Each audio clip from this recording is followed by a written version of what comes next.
right, guys. Hey, welcome to another episode of the Practical Wealth Show. And I have a great guest for you guys today, Mr. Chris Finlay. And so let me tell you a little about Chris, and I'm going to let him tell you more about himself. But he is an innovator and a leader in today's evolving senior housing. Hint, hint. That's what we're going to talk about today, senior housing investing. And as chairman and CEO at Lloyd Jones, Chris works to expand the company's senior housing interests. So we want to know why. Is that something y'all should be looking at, right? And his extensive real estate investing experience, development background, and passion for world-class senior facilities create an exciting opportunity for both seniors and investors throughout the United States. Chris, welcome to the Practical Wealth Show. Thank you, Curtis. Appreciate being on. Yes, so I'm on. Did I say he was the chairman and CEO? I got the chairman on. So I'm Exactly. so, And founder. and founder. See, Everybody likes founder now. that's right. So I'm talking to the man himself. Okay. So thank you. And give him a little, a background. I got it on here, but I want you to tell it. I know people don't like talk about themselves, but you can brag for like 3 minutes or just give me your history of how you got to this point. Because I think that's a lot of lessons even in that. Sure. Well, Curtis, we got started in 1980. Mm-hmm. And, I tell people back in that time, we were in a recession and the interest rates, the prime rate was 19.5%. Mm-hmm. So, today's interest rates don't seem so bad in comparison, right? I But tell people that I was not to date myself. I was like a junior in high school, but I remember money market accounts paid 18%, yeah, right? Right.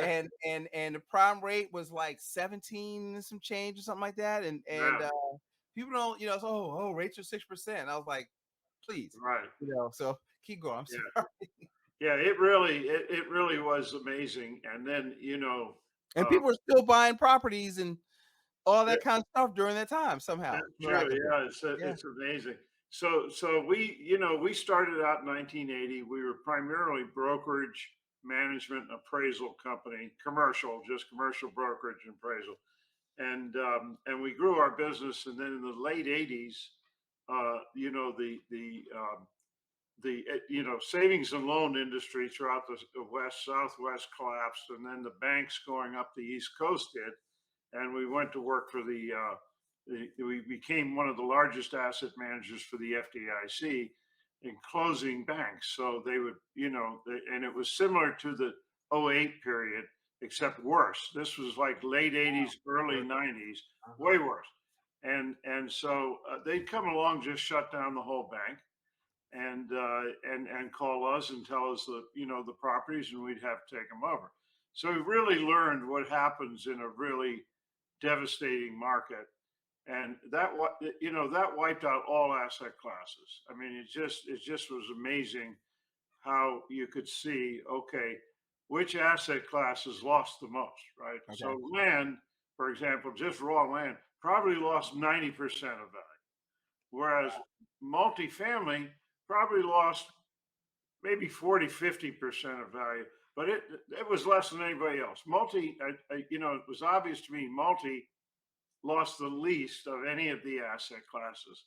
So then early 90s, we decided to move into the development side of the business. We developed multifamily all over the country except the West Coast, and we became one of the largest tax credit developers in the country. When I say tax credit, it's a low-income housing tax credit. So the federal government provides a credit subsidy to allow developers to develop affordable housing, workforce housing. Mm-hmm. And we're one of the biggest in the country doing that. We've done about 40 plus projects. And we did that all the way through 2008. And then 2008 came along, and wow, another major, Great Recession or Great Depression or whatever you want to call it, right? They called it the Great Recession. And it really caused a lot of damage. We fortunately had finished all of our developments. So we thank the good Lord, we're not in the middle of a development. So we had some cash. We moved out of development and then started investing in multifamily because it didn't make sense to build it. You could buy it for half the cost. Right. And so we did that throughout through from 2010 on.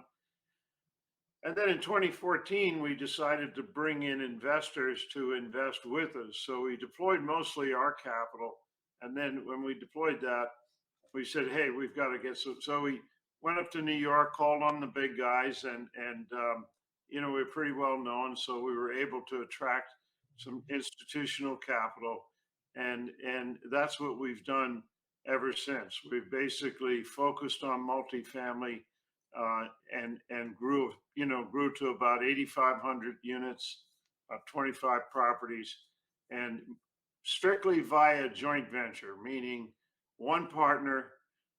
They came in usually for 90% of the total equity, and then we would come in for 10% of the total equity. And that's been our structure, and that's how we've operated up until now. And then in 21, we were looking at the senior housing segment of the business, because if you look at demographics, what you'll see is from 2010 to 2020, huge push from the millennials, right, who are leaving the house, moving in, they out of their mom's basement, get out of the house, go get an apartment. And the multifamily, because of that huge demographic supply, the multifamily just boomed. It was, Yeah. straight up. Yeah. And so we obviously, did very well there. And then in 21, we said, hey, look at the senior space. We were just coming out of COVID, and senior housing uniformly got crushed during COVID. Right, skilled nursing in particular. We don't do skilled nursing, but we do independent, assisted, and memory care, and that segment also got crushed. Hmm. You could be the best operator in the world, you still got crushed. I mean, it was just devastating to that segment of real estate. And so 21, the market was totally crazy in our opinion. Cap rates were totally ridiculous, and so I gave the order, sell everything. We ended up selling about 85% of our whole portfolio. Oh Did wow. did fantastic. Our timing was terrific, Hmm. and I wish I'd sold it all. And you know, so but we did great, and then we started redeploying that into senior housing. And what I see, Curtis, is the same dynamic in senior housing as in multifamily from 2010 to 2020. From here on out for the next 25, 30 years, the baby boomer, and I'm a baby boomer, the baby boomers consist of 85 million people. 85 million people. And they're going to be aging in to these facilities. Sooner or later, we're all going to need some help. Yeah. And so I just think there's going to be a tremendous demand for this type of So you product. sound like Harry Dent, like the demographic. Like, how much do you? It seems like, and so I want. Here's the point I want to listeners to get out of this, because we always talk about you got to think from a macro economic standpoint. Even if you're like a smaller investor, I had a mentor tell me if you know what's going on, you'll know what to do. Right. And how did you like? What do you look at to? I mean, it's kind of obvious. I mean, I'm in the financial business, so it's like, oh, there's 10,000 baby boomers going to retire every day. So I've kind of heard those numbers, but if you expand that out, is that what allowed you to see this opportunity? Like, what was going on that you said, okay, wait, this is just like the millennials, but bigger. Right. Right. Yeah, look, it's been everybody's been watching it and waiting for it. The magic year is 25. I Hmm. mean, that's when huge numbers of these people, when I say people, these baby boomers, Right. they're going to hit 75. and then they're going to hit 80, a big chunk of. So the average age for people moving into senior housing is 80 years old. It's not Oh, 65, it's 80 years old. okay. Okay. So that starts to really rocket up in 25. 2025 is when that lifts off, and it's going to be like a rocket for the next Is 25. that like the first wave of the baby Yeah, boomers? Like, yeah, okay. Okay. yes. First wave. That's what Mhm. hits it. It's the first wave. And on the other side, take a look at supply. So there's the demand side, which is huge. Now you look at the supply side. So, you know, there was some a little bit of overbuilding in 2018, 2019. Mhm. 2020 came along and COVID hit, right? So nothing got built there. Then you have 21 and 22, nothing got built there. Now it's 23. Nothing's getting built in this market. I mean, you couldn't get a loan to build a senior housing if you're, if you're a billionaire, you couldn't get it done. Mm. So there's going to be, now who knows how much longer it's going to be before the market changes and somebody can get a construction loan, build one of these things. But Mhm. now think about this: you got 5 years of almost no supply, Wow. no supply. Mhm. And that's Mhm. not happening to any other asset class except single family. There's very little single family being built. There's a ton of multifamily being built, but no senior building being built, none. So so I think what's going to happen here is from 25 on, um, it's going to be a very interesting situation. I mean, it's you know, there's I think the government's eventually going to get involved and say, hey, we've got to do something to support this and get some, get some housing for our seniors because Right. there just simply won't be enough of it. What so with that in your strategy, are you can't build, so you're I guess acquiring. Let's talk about acquisition strategies and or repurposing things that are already out there to make them do what you need to do. Let's talk about that and challenges with that or opportunities that you see going on with that. Yeah, great point. So what's happened after COVID is that two things. I mean, like I said, everybody was hurt during COVID. Every operator had a hard time, and now coming out of COVID, tragically, a lot of these operators, especially the smaller, medium-sized guys, they're out of money. Hmm. They're simply out of money, and with the banking situation that we're in right now, they can't go get more proceeds and so forth. So they're really in a difficult situation. Hmm. And what's happened is, and similar to '08, right, where it basically the banks took back a lot of it, and people that owned it just had to sell it, get out. Same thing's happening here. So we're able to acquire very nice properties. What we look at is 2,000 and above. What we call our value add strategy is 2,000 and above, and then we have sort of a class A strategy, and basically those were the brand new deals in 2019, 2020 that because of COVID never got leased up, never got to stabilization. So those guys are out of their construction loan. They've tapped out everything, and they're still at say 60, 40, 50, 60% occupied. They got they just got to walk away. So the opportunity to buy both almost brand new and value add is phenomenal right now. Why do you? I think I know the answer, but I want to make a point because this is one of the things I teach our clients. What you had dry powder, you had capital. Why did you have the capital? Was it from liquidating your portfolio earlier that you had Yeah, access to capitals that you could take advantage of this stuff? 100%. That's exactly right.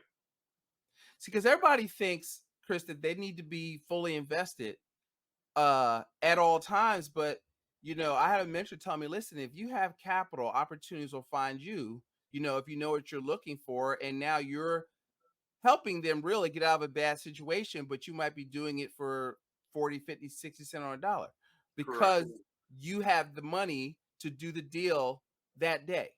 Correct. correct.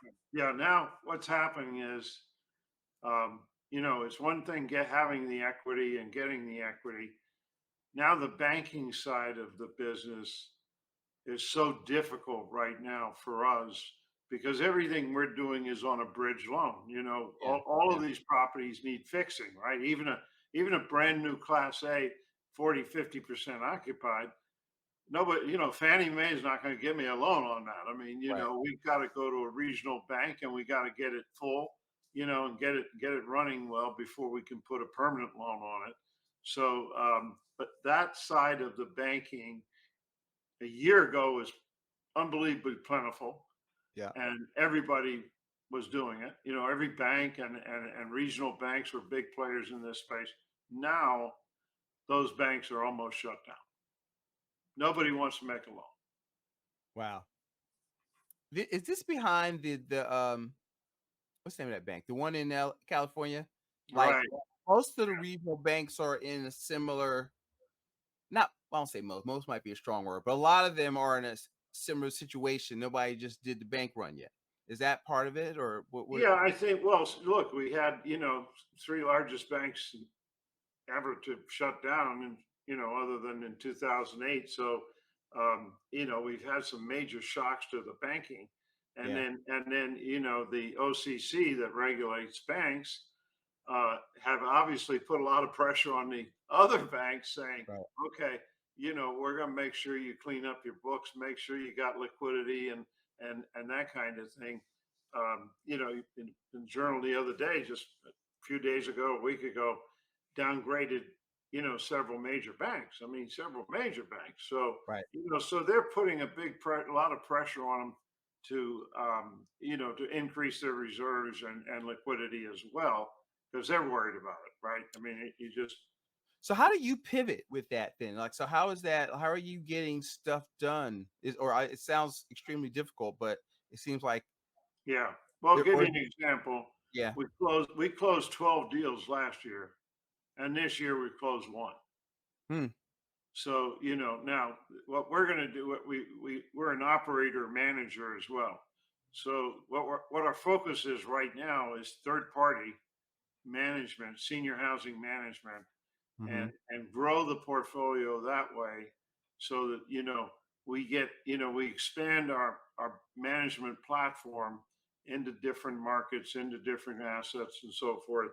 And the beauty of being the manager is you get to learn the market, right? And you get to Hmm. learn what's going on in that neighborhood and so forth. So it's tremendous from a data point of view. You start learning, oh, this is good and this is not so good, right? And Hmm. so Hmm. when the banking comes back to normal, then bingo, we'll be back in the acquisition mode, Yeah. and hopefully benefit from our knowledge on the management side. Right. Um. This is off topic, but not really. I'm talking with a brilliant, experienced businessman. So now I want to know from a chairman CEO standpoint, like, what do you think about during the day? Because I like, Buffett will read 3 hours a day, looking at stuff, looking for deals. What's that look like for you in terms of looking at the market, or what are you thinking about? What are you reading? This is for But Curtis. I just want to know. yeah, well, I mean, I don't know how, Buffett does read a lot. I read about 2 books a week. Okay. So, I'm an avid reader and I love to read. So, you know, that's important. But what I like to do is, there's an old saying, there's nothing better than a farmer's foot on the soil, right? Yeah. Yeah. And to me, getting out there and seeing our properties and talking with the people that are running those properties. I mean, let's Hmm. face it, that's what it's all about, right? I could sit in the ivory tower here and say, you're supposed to do this, you should do this and do that. The key is getting out. And to me, and who is it? I think, one of the famous writers, I forget the guy's name now, but it's called Management by Walking Around, or something. Okay. I think I Something heard like that. Yeah. Yeah. that. I heard the Yeah, concept though. Yeah. yeah. And Peters, it was Tom Peters that wrote the book, and and he was an advocate of that. And I think you learn so much when when you get out of your office, get on the property, whatever the business is in. If you're in the trucking business, if you're in the muffler business, whatever your business you're in, you have to be there and see it and talk with people. Sam Yeah.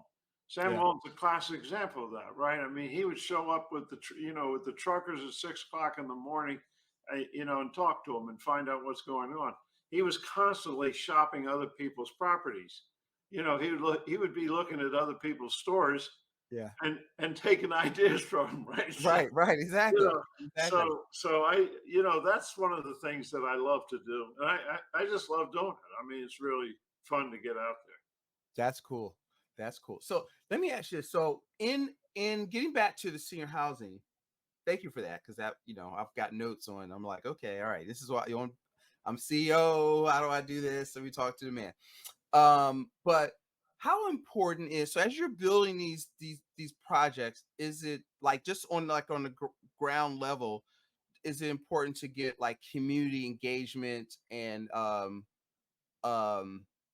developing affordability and quality amenities? That's something, as you're looking at locations, that you look at and think about, and what are some things you do in that regard where you are creating improvement or what have you? Yeah, but most of our business is value add, so we're buying existing. We do brand new Hmm. construction and ground up, and we have a really great property in Port St. Lucie, Florida, and that's a 160 unit, really high end independent living, property. Great property. Yeah, look, any development, you really need a community involvement, right? And you need to, you certainly need to go through all of the community hearings and all of that, and be part of the neighborhood and so forth, and blend in with it, and that that's what makes development a very tough business, right? Because you've got to work with that neighborhood and figure out whether, because they'll want all of this, and Right. somebody's got to pay for it, right? Right, So exactly, you know, exactly. You want this and da, da, da, da. I was like, okay, well, but you won't let me charge but so much, or whatever. I'm exactly. like, yeah. Hmm. Yeah. So there's give and take on all that, but we focus really more on especially in the senior space. Um, Nice assets, good bones, but just haven't had the capital to keep them up to speed. Keep them really up to A+ standards, and then we can come in and refurbish them, bring in new technology, and end up with like a beautiful property for much less than it would cost me to build a new one. Okay. And so let's talk about um I wish I could get into your pilot for that. That's a whole lifetime ago. That's Yeah, also fascinating to me, right? But your one of the things that you're growing is you're growing through one of the things you're doing is you're allowing, I guess, I don't know if they're regular or credit investors, to participate in in part of your growth strategy. Can you talk about that a little bit, and what you're doing, and who should be perking up as they're hearing you talk, that, hey, I should look at this. I have some capital and I'd like to talk to Chris or Chris's people about yeah. something. No, look, I thank you for asking that. So we have always in the past uh, had only institutional investors, Hmm. and we feel that we've never done the crowdfunding thing and all of that stuff. So we're just starting to do that.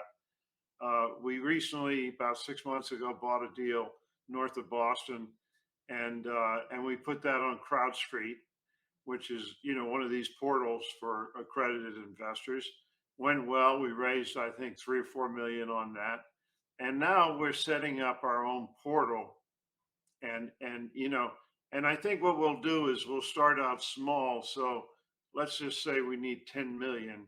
Well, instead of bringing in an institutional investor or billion-dollar family office for 9 million, and we come in we may keep 3 million of that, and give the main investor 7 million, and then we can bring smaller investors who can maybe write a check for 25 or 50 or 100, and allow them to get in on this kind of investment with a partner that's you know, a Goldman Sachs or somebody. Right. So you have an institutional partner, and here you have an institutional operator like us, and then you get a chance to come in for a piece of that deal. And so, I think it's a way for us to bring bring the accredited investor into this kind of investment. It seems interesting because I mean, if the demographics don't lie, uh, Yeah, Goldman's not stupid. right. So, and you're not stupid, obviously, but but that's if that's I like it's one of these, Chris. I like bringing people to the show because I always tell people there's a lot of ways to skin a cat, right? In terms of where might be possible to deploy your capital, whether for, I'm assuming the so correct me if I'm wrong, like some type of cash flow monthly or quarterly from that everything's up and running is what they're looking for. Like a person is that let me stop there. Is before I start running on sentences, but is that accurate? Like Yeah. it's a cash flow, more of a cash flow play? Yeah, so here's the deal on that. So, and that's a very good point. So, depending on the asset that we're buying and its current situation, there may be no cash flow. Okay. So it's a complete turnaround situation, right? So we got to come in there, fix it, get it going, and so we buy it at X and sell it at X plus 30-40%, right? So what we do there is we bring in investors for 2 or 3 years until we can get the property stabilized and cash flowing. And then usually what we do is then re-syndicate it or resell it, either sell it, re-syndicate it, or recapitalize it with another investor.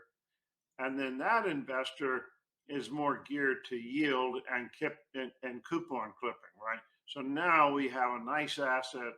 These properties throw off 10-12% yield a year. Wow. So, tremendous cash flow and very reliable, sticky cash flow. These people, multi, they're in that apartment until they see a better deal down the road. Hmm. As soon as they see, Hmm. boom, they're gone. So a new deal gets built down the road and gives away 2 months free rent. Bam! Well, you've got a Right. Right. you've Right. got 100% turnover. They're all heading down there. So here, these people don't leave. I mean they're older, they're settled. They don't want the confusion and the disruption. They stay there until you know they go somewhere else. Right. So so it's very sticky cash flow. Once you get these things stabilized, it's one of the best assets up and down markets, and this has been proven out Hmm. over the past 30 years. The returns on senior housing have beat every other asset class, Wow. Okay. every other asset class. But to answer your question, usually we come in with the turnaround play, which is 2 or 3 years, and then it's the investor that wants to be out there for 5, 7, 8 years, whatever, and clip a very nice coupon, Hmm. and that grows, right? And the Hmm. value grows too. So now you have yield plus appreciation, but you don't have the big pop, right? The big pop is up front. It's more risk, but it's bigger, bigger IRR. So you got to decide what you. I always tell people you have to decide what you. People ask me, "What should I invest in?" I said, "What do you want?" Because you can invest for Correct. capital gains and try to get that big pop, or you can invest in cash flow. Like I, I'm lazy. I just want checks coming in without Curtis having to work. So, Who wouldn't, right? right, right. So I want cash flow, and rather, let somebody who's Dan Sullivan said, you perform in your unique ability, and then you let somebody else's unique ability as a good operator. I'm a good operator of my business, and so I save money, get capital, and then if I want to deploy my excess capital, I find another good operator is operating their unique ability, and just send me a check every month. I'm happy, Yeah, So yeah. that is good. So Chris, anything? So I got two questions. The first one is just to make sure I didn't miss anything. Anything I missed, I should have asked you that you want to tell people? No, I mean, it's, you've been great. I mean, that's covered it, and look, one thing I'd add is, Yeah. we're not out of the multifamily business either. I mean, Hmm. right now, um, I think it's a challenging time for multi, and, I think maybe in another 6 months or a year, that'll be a great opportunity to reinvest in multi as well. So, I've heard multi that. Like, give it yeah, about 6 months, 12 months, and you got it. yeah, Yeah, yeah. yep, heard So, that. we'll move back into that category. We still have a, 1,500 units, 1,000, 1,500 units, and look, I'm a tremendous fan of multifamily. Hmm. It's and I think in America you're going to see more and more people, renting versus buying because it's so expensive for somebody to own a home today here Hmm. that a lot of this, the young people that would normally buy a home are going to be priced out. It's Hmm. sad. It's very sad, but they're going to be priced out. So they're Right. going to be renters, and the percentage of renters, just like in Europe, 65% or more are renters. Wow. Here, 30% are renters. But I think that's going to shift and it's going to increase, unfortunately. So. But no, thank you, Curtis. I mean, we love multi. I think senior is just an unbelievable play, and I think both of those categories are, it's hard to go wrong. All right, you heard it from the chairman himself. Um, uh, Chris, how can they follow you, or find out more about what you're doing, and kind of check out what you're talking about? Where should they go? Sure. Well, LloydJonesLLC.com Hmm. is our website. We have all of our material and everything on there. So that would be probably the first. LinkedIn, love to have you join, and they're both on Lloyd Jones LinkedIn and Chris Finlay LinkedIn. So, either one of those would be great. All right, I'm gonna connect you myself so when we get done. Awesome. Awesome. And so listen, this has been great. I thank you so much for your time and coming on. And I really love sharing your experience and your macroeconomic view, and because if you kind of see what I call the whole playing field, opportunities pop up if you're thinking, because a lot of people get caught in tunnel vision, their little part piece of the world, or their asset class that they love. And I always try to get people to step back and expand their field of view, and you start to see more stuff. So I appreciate you sharing today. So Chris, thank you so much for coming on the Practical Wealth Show. Thank you, Curtis. Been fun. All right, y'all. All right, guys, go out there. Let's share this with somebody that needs to hear this. Leave us a review, and y'all have a great day.